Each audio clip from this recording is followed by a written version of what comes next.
to America is be true to what you said on paper. I wish that I could freely dream and be judged from within, hunted by. All right. There we go. Good morning. Welcome to the live edition of At the Round Table with Manway. I'm your host, Larry Yelson. In studio, we are in studio today with my brother, Dr. Bradley. Good morning, Dr. Bradley. How are you, sir? I'm blessed with how you favor me. I'm doing well. For a man my age, Here we go, young man. I'm on the right side of grass. God is so good to me. They say rather be seen than viewed, right? That's right. It's like rather be viewed than seen. Well, there you go. No, you're right. Rather be seen. Man, it's early in the morning, man. Why you and I just said it to Pastor Hodge. You know what I mean? You're giving me these tongue twisters at early in the morning. But nevertheless. I'm testing to see if the juices are flowing. Well, it takes time at my age. Oh, here we go. But it's nice to be here, brother. It's nice good to see you. And you know, they say what a difference a day makes, right? Last week we came in here, it was -11, right? Yeah, my God, yeah. Oh man, it was cold. In fact, it was kind of cool in here last week as well. As you see, I had my hat on. Both of us did. Yeah. I followed your lead, and then Pastor Hobbs, I know. And like I'm telling you, folks in here, man, look at all three of us, man, they're glowing. Not from our youth. Yeah, no, that's all right, man. You know what I mean? You got to go with what you got. That's it. Listen, I've saved quite a few dollars not having. You can't mess this up, man. No, you can't. You can't. You know what I mean? You can always correct it if you do something wrong. True. You know, growing up, I used to try to cut my own hair. You know, I got my first clipper set, didn't know what I was doing. Figured I'd save some money, and when you take that first big plug out, you're like, man, I gotta live with this for a couple of months. Right. And you wear that. Everybody, why are you wearing a hat? You know, because you can't wear it at school. So now you're fighting with the teacher. You got to take that hat off. No, I'm not taking it off. Send me home. I'm not gonna be the laughing stock. No. Good morning, Pastor Hobbs. How are you, sir? He's over there chuckling, laughing at us. So, sir, now we have. How are you doing this morning, sir? Turn your mic on, brother. Thank you. There you go. I am phenomenal by the grace of God. Good, man. I like the shirt there. The T. Michael said, trades, not triggers. Absolutely. I know. Yeah, man, I took my shirts like that he gave me to home. Man, I went upstairs and I put the bag at the door. As you walk in, I have to, those two benches at the door. Put the bag up, man, walk upstairs just to take off my shoes, change clothes, come back. My daughter got one, my wife got the other one. Like, what happened to me? Well, you should have asked for a third one. Right. You know, there's a pecking order. Exactly. Apparently, I'm on the clearly, you know where you are. Right? Come on, Doc. Good thing you already had a shirt on. I'm thinking the green one's mine. No. Jada took that one. Was like, no, that's for me. Yeah. I was like, man, I got to talk to T. Michael, get a third one. This time I'm sneaking in. I'm just going to actually put it in the car, let it stay there for a while, and then walk in. There you go. So, Pastor Hobbs, before we go any further, if you wouldn't mind, sir, opening us some prayer. Absolutely. Father God, we do bless you, we honor you, we give you praise, we give you glory. We're grateful for this day that you've made, and we're rejoicing, and we're glad in it. We're asking you just to bless this broadcast again, all that's said, all that's done, draw who needs to be tuned in, and just be glorified and through all that's said and done in this broadcast. And we're careful to give you the praise and the glory, and we count this as done in Jesus' name. Amen. And like I said, we want to thank our sponsor, Guarantee Rate Mortgage Company. For all your mortgage needs, give branch manager Cora Holbrook a call at area code 781-342-0252. Guaranteed Mortgage is located at 75 State Street in downtown Boston, Mass. Guaranteed Rate Mortgage Company, guaranteed to exceed your expectation. And if you want to be a sponsor here at the Round Table at the Man Mill, give us a call here at 617-282-0685. 617-282-0685 is the number here. Lot going on here in the city. But before we go, I want to say a hearty and welcome good morning to some of our dedicated listeners, Brother Harry Scales and Mrs. Scales. We'll say good morning to you folks. And good morning, T. Michael Thomas. Good morning, Brother Jamal. Good morning, Sister Priscilla. She called me earlier this morning. She said, you didn't forget Pastor Hobbs, did you? I said, no. I got him sitting beside me. We can't run it with you. We can't do without Pastor Hobbs. We do. We don't have the code to get in. So No, we'll be waiting. we'll be waiting. Unfortunately, it'll be a little warmer than it was last week. This is true. Can't be waiting out there in that kind of weather. Exactly. You know, but speaking of weather, we want to see what's the weather like down In Gary, Indiana, huh? Indiana. Going back to see my brother Bridgeforth. Yeah, see. Good morning, brother Bridgeforth, man. Give me a text, man. It's nice to hear from you from time to time. Absolutely. Say good morning, brother. I know he's another, local. We haven't heard from him in a while. Is our friend Oz down in Australia. Is she on? She's on the line there. I'm not sure. I don't see her as of yet, but she's typically with us. Yeah, because they're in the summer months down there. I know you ventured down there one time. You went down there during the summer. Yeah, he came back with some smoking shoes too. They were -1 gator with a silver tip. That's one way of sneaking to pass customs on your feet. Minus that gator, boy. Crocodile barking at you. Yeah, I'll tell you, man. I don't pass the house, but they always say clean it in the board of hell. I'm telling you, man, that brother came back with some shoes. I said, man, what are those? He goes, man, I got these shoes from down under. I was like, I see. You know what I mean? There he is chiming in.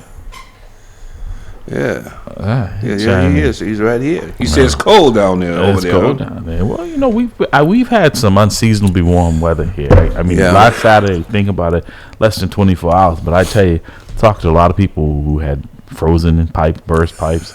But we have had unseasonable weather here. But I also liken that to the scripture when it says, when you're living in the final days, everything is going to be unpredictable. You won't know the seasons. So I look at this and say, are we there yet? And personally, I think, given what's happening around the world, we are living in those days. That's my opinion. So. God is good, though. He knows everything. He knows it all. The time. And we want to keep on giving out this information regarding, the People's Academy. So, folks, we're going to keep giving these numbers out. T. Michael, the People's Academy needs your support. And we want you to give your elected officials a call. At the State House, the number is 617-722-2000. That's 617-722-2000. At City Hall for your city councilors and ask them to support the People's Academy and T. Michael. It's 617-635-4500. 617-635-4500. And for our elected officials in Washington, D.C., our senators and our Congress, the number there is area code 202-226-8000. That's area code 202-226-8000. Give them a call, and they're so flush with money here in the state they had to give money back, so money is not a problem. Why is the reason that the People's Academy has not been constructed or erected?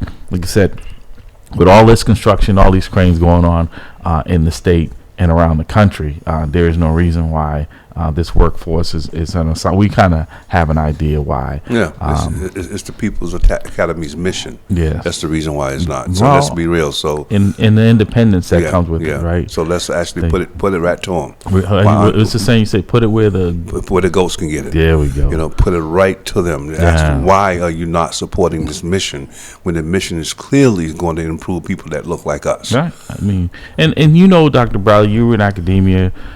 You've worked in schools. You're an educator. Not everyone is coming through your door. No. But when the plumber comes through your door, he may not. He's asking for a considerable amount. Probably a lot more than a lot of your students are making. More than what I make. That have graduated with degrees. And that's not a knock. So, folks, I think sometimes people have this snooty attitude about certain professions, right? But not about a plumber and an electrician.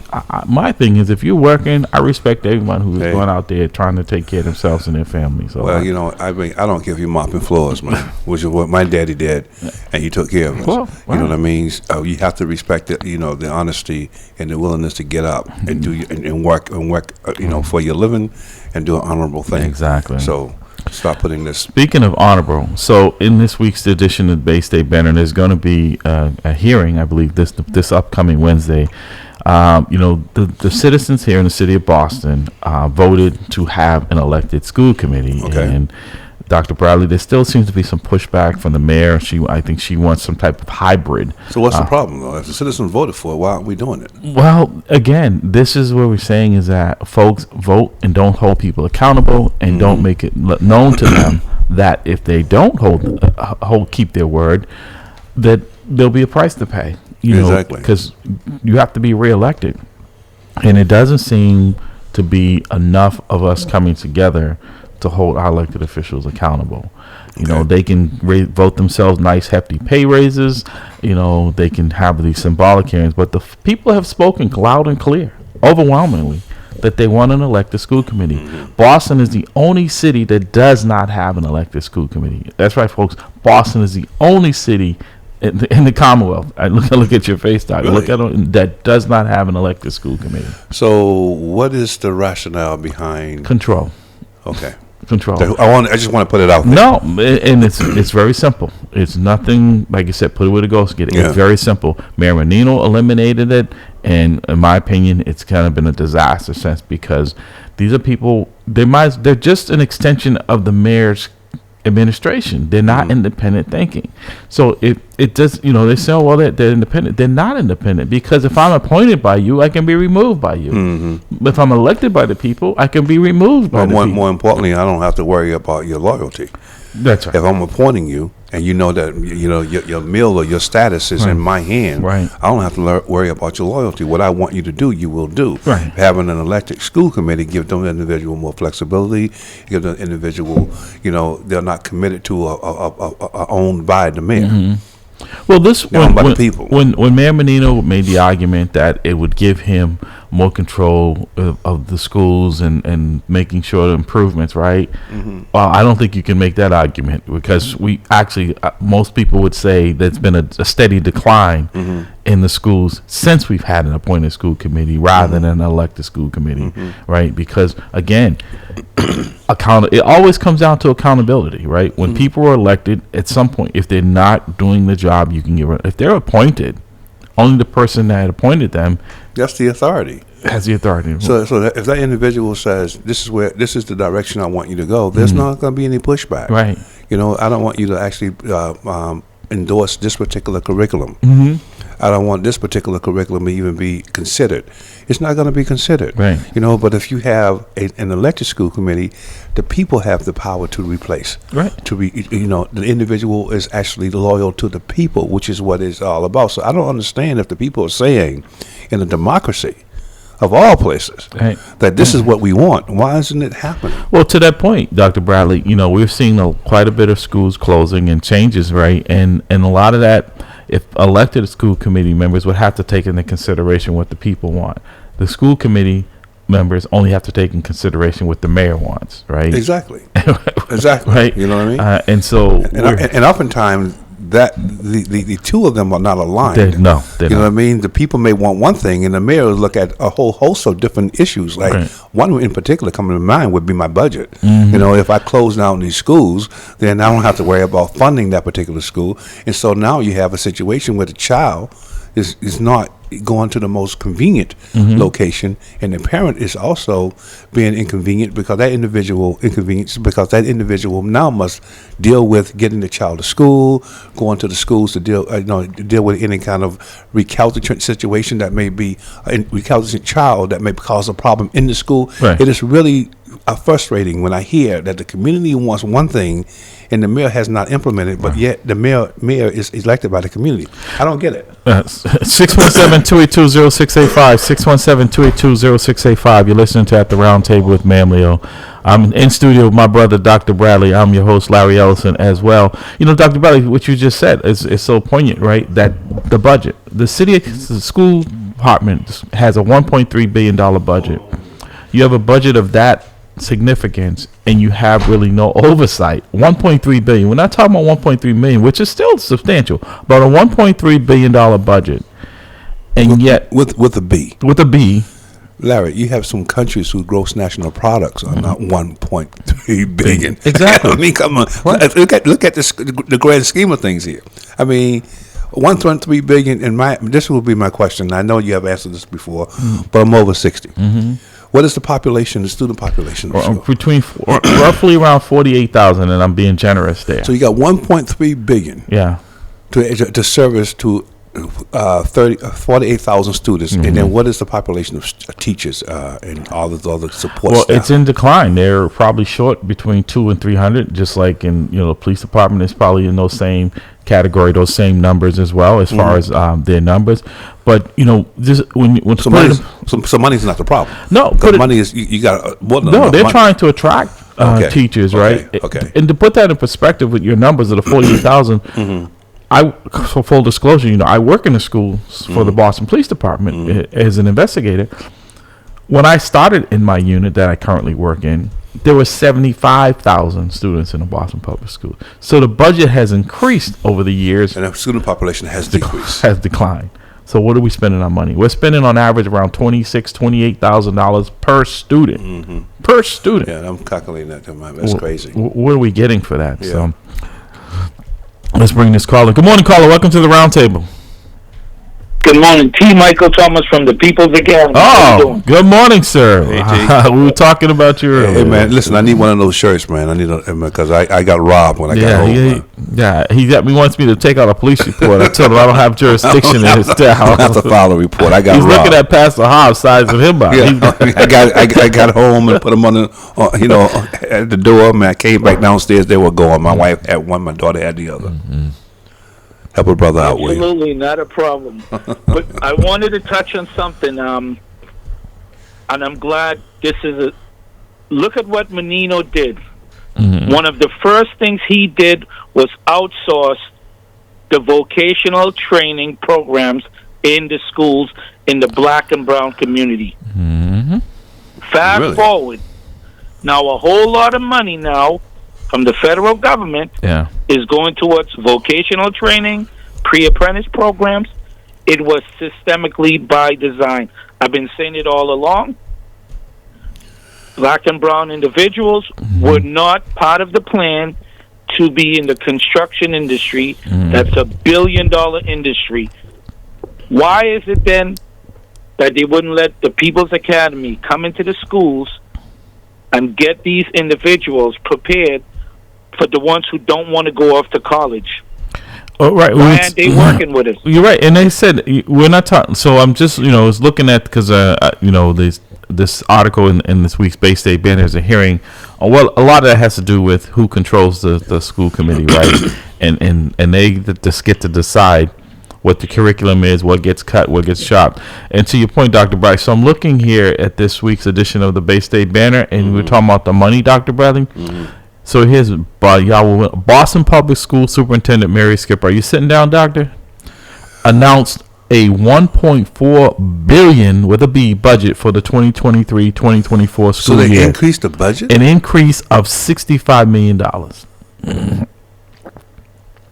So 48,000 students. Right. We're going up to. Oh my God. The funding increase of the last 3 years made possible largely by federal elementary and secondary school emergency relief.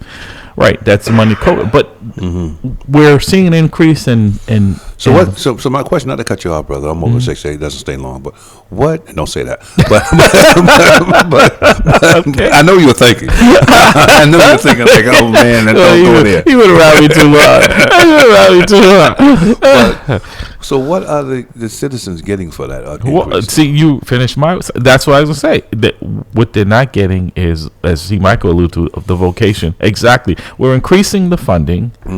We're not increasing the education, right? Where last year there was a threat of the state taking over, and they gave them a little reprieve, hoping that they would see an increase in the learning academia.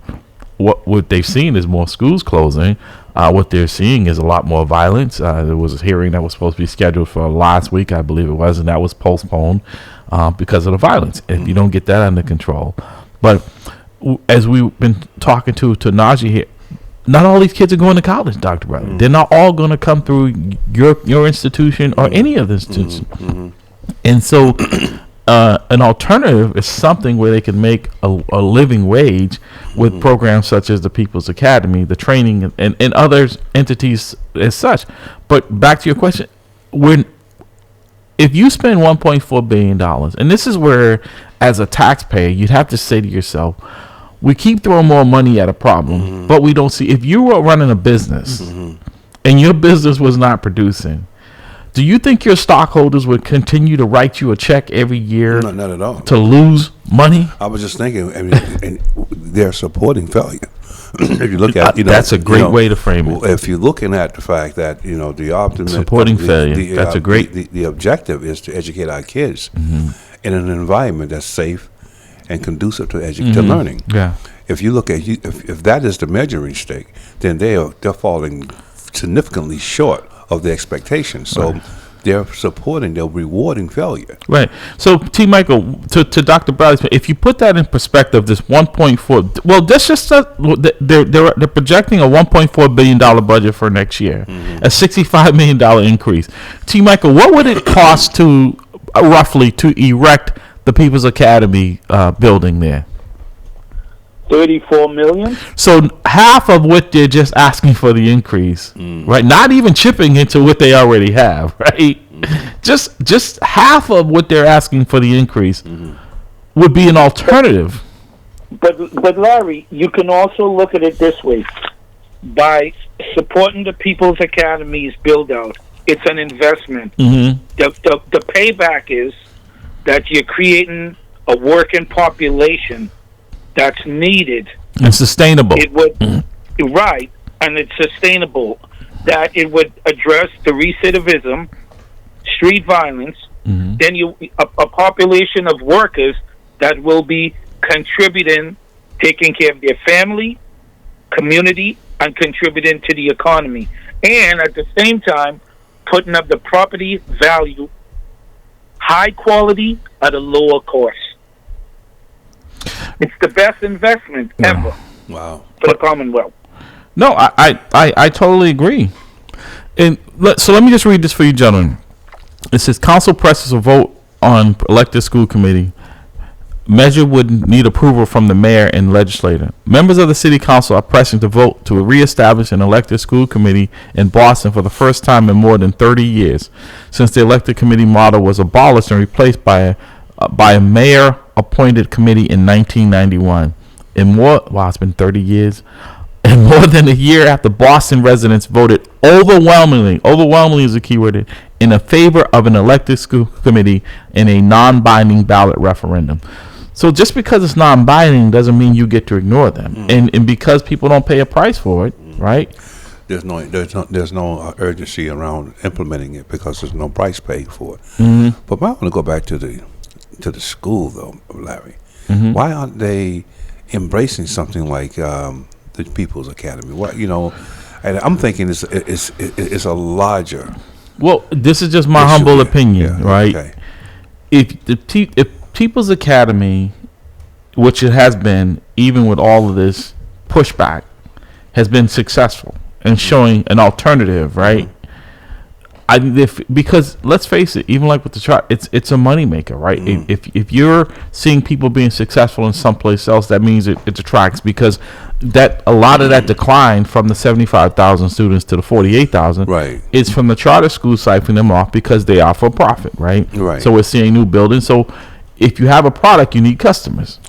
Well, you actually pointing out where I was going here, because I'm saying there's a larger objective, because it doesn't make any sense to fund and promote failure, and provide an increase in your budget to an entity that's failing its objective. However, if that entity is seen as a feeding source to a bigger or more to another entity that's doing better, then I can understand why they're funding it.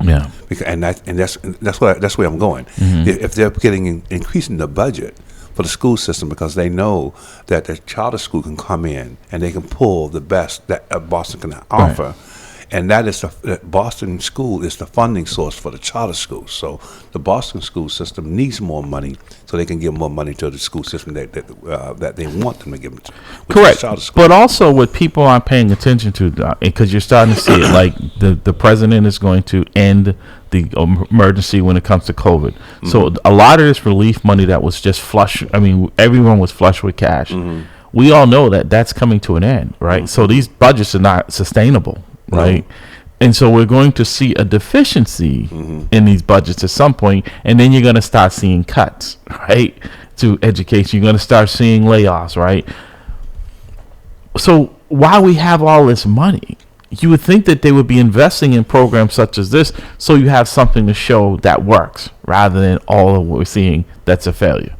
Well, I can be a pessimist on this thing, and I'm saying also to myself is that is one side of my the way that I see it. The other side I see is that if you educate a particular demographic in our society that looks like us, you're pulling away from the prison population because there's a direct link between quality of education and prison population. So if you're actually providing an education, albeit vocational, you're still decreasing. There's a high likelihood that those individuals who are actually successfully completing his course will not end up in the prison population. Right. But just again, and T. Michael, wait, again, the people have spoken. Yes, it still has some hurdles to go through here as well. But I saw the expression on your face when I said to you, Boston is the only school district that doesn't have an elected school committee. So how is it that with any good conscience, and the people have voted that that's what they want, even though it's a non-binding referendum, they're saying we want an elected school committee because we want to have a say in the people who are there representing our decisions about what schools are closing, what curriculum is going to be taking place. To ignore that is saying you're ignoring the people's will. Well, my first question would be, why would they make it non-binding when they put it out there? Why because, you in my opinion, you do things like that because you're not quite sure. First of all, you don't want to lose the power. And second of all, you're not quite sure how the people are going to respond. Yeah. So now that they have, the people have spoken, my thing would be, okay, now let's make it binding because this is what the people want. And they're actually telling you, we want a better education. I can tell you from my own experience, both academically as well as personally, you do not learn in a violent environment. It just doesn't happen. And Boston seems to me to be a very violent environment academically to put a child into, to try to have that child learn, how to be successful in a world economy. It doesn't make any sense to me. But they just recently voted on their pay raises. They didn't make those non-binding. Exactly. Right? They didn't make those non-binding, So T. Michael, update us. Where are we at? I know you were on the broadcast a couple of weeks ago. Has anyone reached out? Any of our elected officials contacted you regarding trying to assist with the People's Academy, trying to incorporate this into the curriculum in the Boston Public Schools? I mean, Madison Park is a vocation school, and most of it there is I gotta tell you, Dr. Bradley, it's in this decay. The school, the vocational part of it, that used to be a top notch when it first came out, and for several years, I mean, kids were excited because they could go there and learn a skill set. Now it's one of the most violent schools in the city. Wow. Yes. Before I touch on that, Larry, I wanted to backtrack a little. I'm going to speak out on the unspoken word: systemic racism. Because we're geared towards the upliftment of black and brown people, we're not getting the support. And I'm calling it for what it is. Period. No, you're right. I mean, I'm looking, this is why I say, the symbolic stuff, like, we have all of this entertainment going on during Black History Month, right? But when you try to gauge any improvement since last year when they celebrated Black History Month, tell me anything tangible that has been, the mayor's State of the City address, that she didn't even touch on the schools. How do you not touch on something that has been out there in the forefront of the lack of learning, the violence, and we're not going to discuss it? We're not going to talk about it. We're not going to mention it. We're going to kick the can down the road. And no one, there wasn't a revolt by parents saying, whoa, wait a minute. My kids can't wait another year. Yeah. So, well, that's my point exactly. Last Saturday, in the freezing cold, Councilor Mejia came by. We sat down. She spoke about Madison Park. I told her, yes, we are still interested in going in there and doing what we can from the People's Academy's perspective. Because when you go into that school, it's criminal what I see. The teaching methods, the engagement, the whole everything, and they stop us from going into the school whether you can't make an appointment or unannounced, you're not allowed to walk into the school anymore. So there is no accountability on what's going on. That building is sitting there, and our kids are seriously being underserved. We can go in there, People's Academy, and create an opportunity and a pipeline to the trades with our teaching methods, with what we have to offer. But the school department, the mayor herself, has to do the right thing. So when you said pipeline, right? So you have a pipeline that is a lot better than the pipeline to prison, but they don't want to choose that pipeline. And I keep telling these folks, it's not the police that is the pipeline to prison. It's the behavior of these kids and allowing it to those, because you don't even have to be a parent. If you're just a responsible adult, we all know, we were kids. Dr. Bradley, if my mother allowed me to, God rest her soul, I would have had cereal for breakfast, lunch, and dinner. I would have never brushed my teeth, probably wouldn't have took a bath, and I wouldn't have went to school. And what we're doing now is allowing children who we claim we change laws because we're saying they're not old enough and responsible for their behavior, but we're allowing them to decide this behavior is appropriate, and we do nothing. But Larry, can I say this, please? Sure. But it's only happening in the black and brown community because they're gearing our kids up from school to the prison pipeline. That's what it's about. Right. Systemic, modern-day slavery. You're right. I mean, Dr. Bradley has had a point. Like in some of these crazy conservative states where, kids who don't read anyways, but their history won't even be available for them. No, it won't be available to them. I know you wanted to say something before. No, I was going to ask the question, and you may not know the answer to this question. I wonder to myself if the mayor's kids are going to the Boston Public School System. They are, but the ones that they go to are like when Mayor Menino's grandkids were going to. Okay. There are some schools in the system that so they're going to the best of what they have in the crop. And I wonder how many teachers in the school system, kids are going to the school system. Well, let me. It's funny you say that, Dr. Bradley, right? Because and this is where I try to outline, and I said for full disclosure, right, and for the listening audience, the unit I work in. All of the officers in there are officers of color. Every single one. There's less than 10 of us. There's around 10 of us in the unit. All of us are officers of color. All of us have children that are in school. None of us have our kids in the Boston Public School System, even those that live in the city. I don't live in the city. But we come in every day trying to make it better because we understand where we came from. And we fight that's what's so disheartening for us. Is that we could come in every day and just keep responding like firefighters trying to put out these flames, right?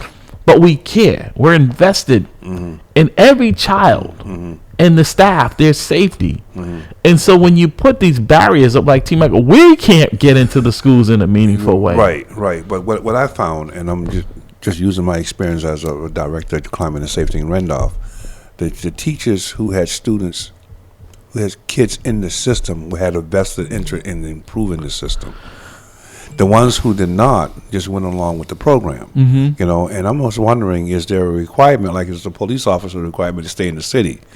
Is there a requirement for a teacher to have his? No, because they have a statewide certificate, so they're not required under the residency. Teachers are not. No, I'm not saying required to stay in the city. I'm saying are they required to have their kids go to the school?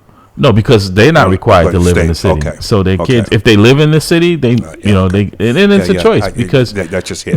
Okay, I got you. No, so they're not governed under that. But I think when there's a direct relationship, when there's a vested interest. I'm sorry, when their students are in. The kids are in the school system. There tend to be a vested interest in improving it, and that doesn't. I'm going to push back a little bit on that, and let me tell you why. Because there was an incident that just took place in Randolph. You probably saw it. There was an incident in the school. Okay. The Donovan. Right. Exactly. Yeah. The response from the parents was what should be happening here. The response from the parents was supporting the police in their investigation to make sure their schools were safe, and it's the supporting of the staff at the school to make sure that they had what they needed. That's what works. So to me, it wouldn't matter if the teacher's kids were in the school. It would have a negligible difference in maybe how they respond. But it's the biggest problem I see, Dr. Bradley, is the lack of investment and participation by the parents.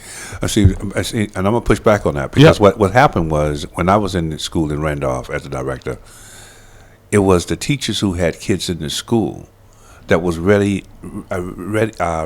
came up and piped up very quickly about the lack of participation in the parent. Oftentimes, that came to my office, and it was me who walked out to say, "Listen, this is something that we have to do together. I need to have a father or a mother." Oftentimes, when you have a teacher that's not invested in the school, they just go along. It's about a paycheck. Well, it is, but not in all cases. Again, that's why I'm loving this conversation, because I'll give you an example. If you don't have parents who have kids or teachers who have kids in our exam schools, and the difference is in our exam schools, as the parents are plugged in, the parents are invested because their kids have shown that they want to learn. That's right. That's right. And so you see, even if the parents don't show up, there's a learning environment. Yeah, but that's what I'm saying. I'm saying that when the parents are doing what they need to do on their end in their homes, so we can't control what's happening in their homes. Right. That's where the authority is. All right, that's where the respect for authority is. So when the parent does what he or she does at home, then when that child is delivered to the school, that behavior, that good behavior, not the recalcitrant behavior, but the good behavior is actually exhibited by the child. Now you have a way of increasing their level of education because you have the obedience and the cooperation of the child. When a child steps out of bound, the parent is really ready to be involved. When the parent is not ready to be involved, it's so teachers who have a vested interest in improving the school are the ones that say, "Listen, we need that parent." Right. And I get everyone except the parent. Right. And then when I come into the equation, I go to the parent. Even I have to go knock on the door. I need you to come to the school because this is a problem we can't do. We can only do so much. It stops at this level. We need to have the parent involved, and oftentimes I got the cooperation. Well, that's why I was saying, like, T. Michael, and I've asked you this question before, and I'll ask it again. Because when we talk about recidivism rate, how many of your students that have gone through your program have called you from jail?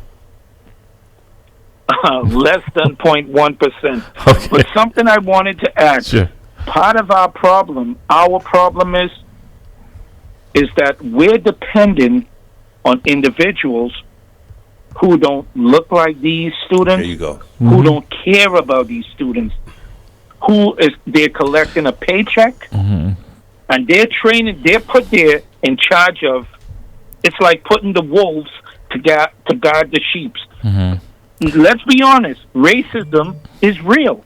Biasness is real. So you're getting a check to look over and train individuals and teach them, but instead you're going to oppress and suppress them.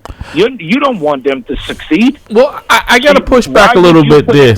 I got to push back there a little too, because, like I said, working in the schools as close as I do, and I've gotten to know a lot of these teachers, they are invested. The problem is, a lot of times, they don't get the support. If you're tasked with teaching, and you've got a class of 30 students, and you've got, just 2 or 3 that are destructive, the whole class, there's very little learning. You have a small window to teach. And there's been more put on teachers, right? Because now, like for instance in Boston, where they don't have the school police in the building anymore, that task now of breaking up fights and dealing with all that discipline has been pushed more on the teachers. No, I agree, Larry. What I'm saying is, you would get more out of someone that they can identify with. No, T. Michael, no doubt. But again, because I gave you another. We pushed at Mamleo, right? We've always pushed for diversity, right? We want more people of color, and I realized the mistake that we made in saying that, folks, was that we didn't ask for the right people, right? Because what they said, okay, we'll give you people that look like you, but not necessarily act like you. There you go, right? Oh, your skin folks ain't your kin folks. Right. So I get what you're saying, and there is some truth to that. But even that, like, they're actively trying to recruit men of color, right? There are very few black male teachers in the system. Why is that? The cost of going to school is beyond well, reach. it's the same question I would ask. As simple as that. Why can't they even sit with us and look at our plan to address a lot of those things that's happening or the need? Well, What's wrong with sitting with the People's Academy, the mayor herself, forget the people that work for her, the commander-in-chief, sit with us and look at our plan? Well, because your plan is a plan, like I said, you know, you always need a victim, right? And you always need someone that needs to. So if you show success in your plan, there may be more support for that than what's actually going on now. Like you said, you're talking about next year a projected budget of $1.4 billion. And Dr. Bradley said that's bigger than some countries, right? Their GDP. Who do you think wants to give that up? Because a lot of that is administrative costs. These folks are making six-figure salaries, a lot of them, especially the folks higher up, you know, the deputy superintendents. Same thing. The superintendent of schools is the highest paid employee in the city of Boston. Really? Yes. Makes even more. With their compensation package, I know the last one was over $350,000. She makes more money than the mayor. Yes. I told him if I was a mayor, I'd appoint myself school superintendent. Exactly. And Larry, and if they sit with the People's Academy, look at our training and jobs plan, we would save the Commonwealth a whole lot of money. Well, I'm not going to put the numbers out there. Right. A whole lot of money. But again, all this comes down to job security as well, right? Because if you think about it, right, if you cut down the population of folks like us that are in the judicial system, and you don't need, you haven't seen them shutting down any courts, right, or any jails, right?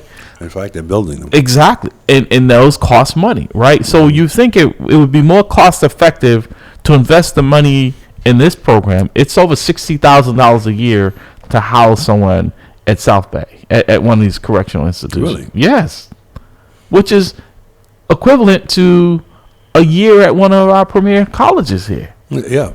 With a better return. With a would better you say, return right? on your money. And we can train 3 individuals annually for that same amount of money. That's what I'm talking about, right? So you have to say, you're right, there is systemic, and it's the only time where we have we're overrepresented in the criminal justice system based on our population. Yeah, based on our representation right. and in our overall population. How can that be, Dr. Bradley? Because you're focusing directly on that particular, but you're creating, you know, like, and I just made a reference this before. There's a direct link between education and prison population. The lack of education increases the population of prisons in a particular community. If you have higher education, that tends to decrease the population. And there's some studies where they said, but by the time a child is 7 years old, their behavior determines how many beds they need in that particular county, or the reading level of a child. The reading level of a child within in the 3rd and 4th grade determines how many beds that are needed in any new prison project that they're building in that county. And so there's a direct link between education, quality thereof of education, and the amount of beds that are needed in the prison population. Wow. T-Back will stand by. Good morning, caller. Welcome to the roundtable. Good morning. How are you? Good morning, sir.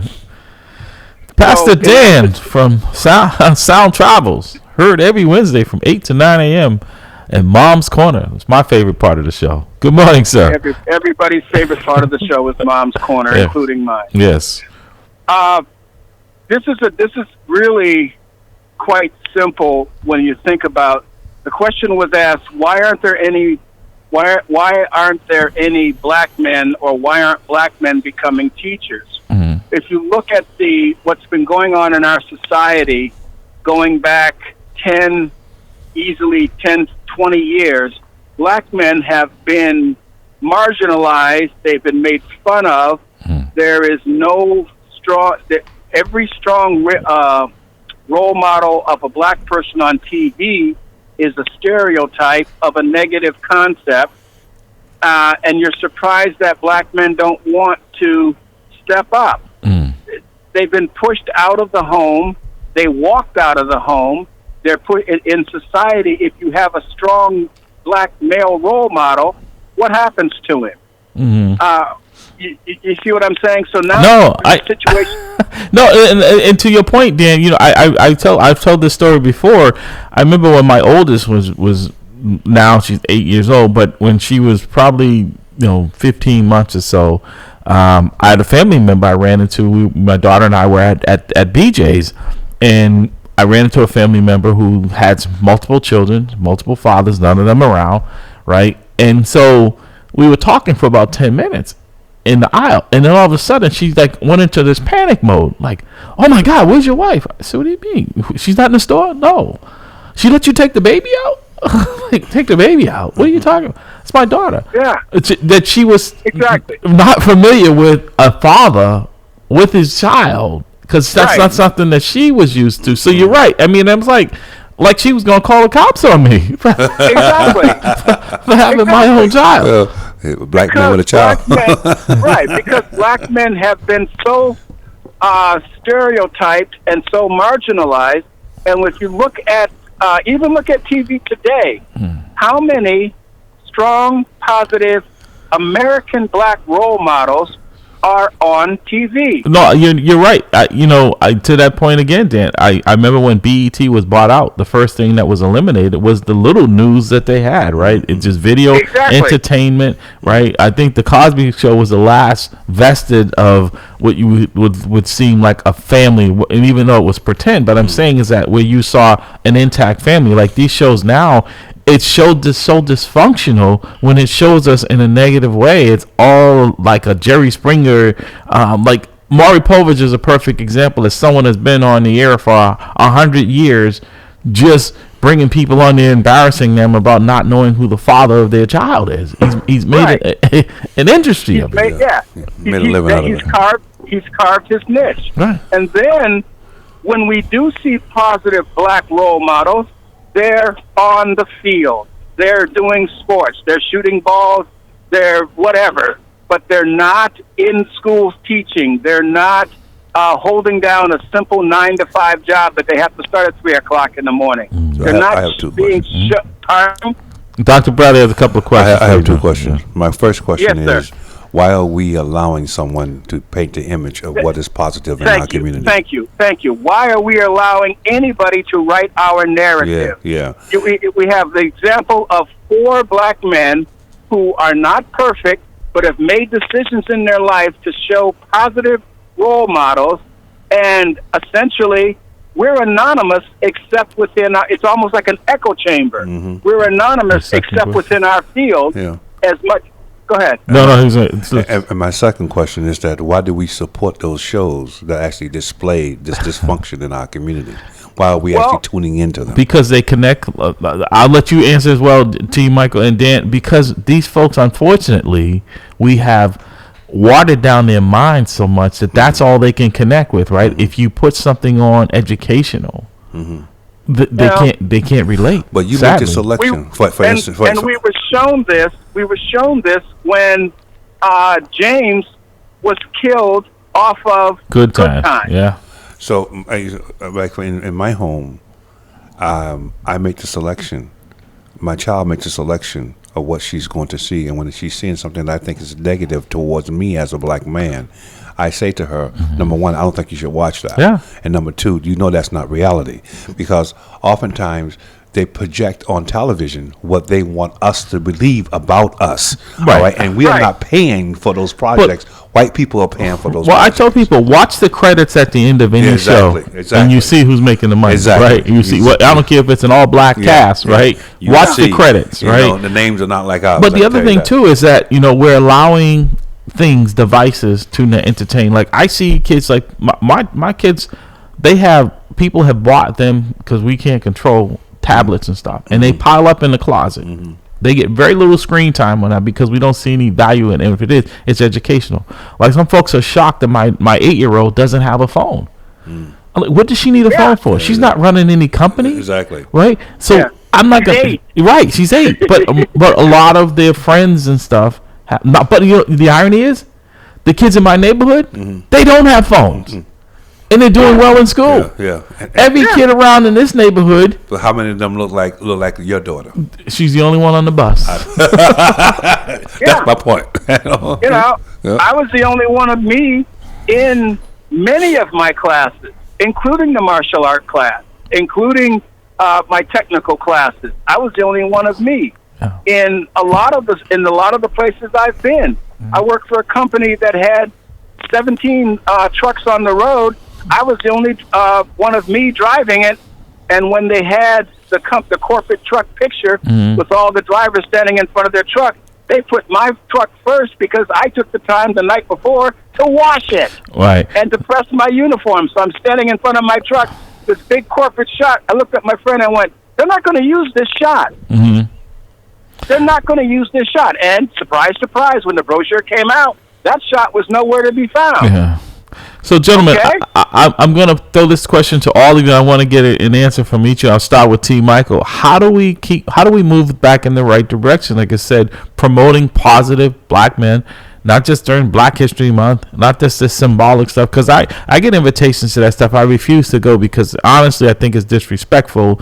You know that you want me to you can decide when you want to honor my heritage, and we're seeing around the country people wanting to not have people learn the real truth about this country, because if you don't include the history of black people and what they went through, then you are really not telling the real history of this country. So my question is, how do we get back to pushing where we have black men not seen in this negative way, and that folks have, I remember when I started seeing old women clutching their purse when you walk by, because there's this fear that if you're a black man, I'm going to club you over the head and knock you to the ground. So, T. Michael, how do we move in the other direction?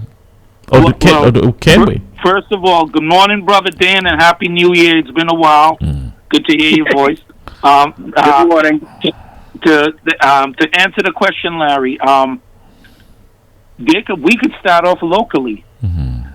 Here is a program like the People's Academy that are geared towards upliftment of black and brown folks in the building trades, in a multi-billion-dollar industry. But how many black elected officials have you ever heard stood in front of your constituents and say, here is a program that can help and be a game changer for generations to come? Yeah, Have you ever heard any of them? Well, the ones I'm seeing now, most of them are part of the problem, not the solution. Not the solution. Dan, we got a couple of minutes. We'll get you in there. How do we change the narrative? Yes. The pastors, Or can we? the preachers. Yes, of course we can. Okay. The pastors and the preachers need to band together with the concept that whether you like it or not, black American males built this country either willingly or unwillingly. Whether you like it or not, we are not just sports. Whether you like it or not, we are not the enemy. And black men themselves have to realize they are not the enemies. I just received some news yesterday that is just tearing my heart out concerning a member of my family. And I'm like, dude, really? After all you've seen, after all you've been through, after all you've experienced, this is the path you've chosen? But see, to that point, Dan, when you just said about the pastors, I think that's been a big void in a lot of folks' lives, is that the connection that the churches, a lot of these churches, particularly these mega churches, have pretty much closed their door to the community, even though they're right there. It's almost like they don't even exist. Their folks come in, they worship, and a lot of them are not living in the community. And it's a kind of prop, and they go out. The churches used to be that beacon in the community. Not so much anymore. Over the course of this coming year, you're going to see some things change, because I've been given a particular gift, and I'm going to start using it way more when it comes to just what you're talking about. Okay. So, well, I look forward to that. Ridiculous. It is. I mean, it's like the definition of insanity. We keep doing the same thing, expecting a different result. Expecting a different result. And then you look at what society... Remember, the black man is not completely guiltless in this. The fact that we allowed welfare to break up the home. We getting over on the man. We getting over on the man. No, the man was getting over on you. That little check he did that he gave your woman or your wife, that was a ransom. That was payment to buy you out of the home. Yeah. And you, like a dumb whatever, decided, I'm winning. You're not winning. Well, so sometimes they will force out of the home. But I tell you, my response to this will be, the main color in America is green. That is the color. Yeah. All right. So my response would be, don't financially support the current narrative. If we support the current narrative. Can I say something there really quick? Yeah, real quick. We got about a minute. But go ahead, quick. Yes. Part of it is with our people is self-enrichment and it's basically status. And until we can get away from that with the self-hate, gentlemen, I don't want to, because I don't want to.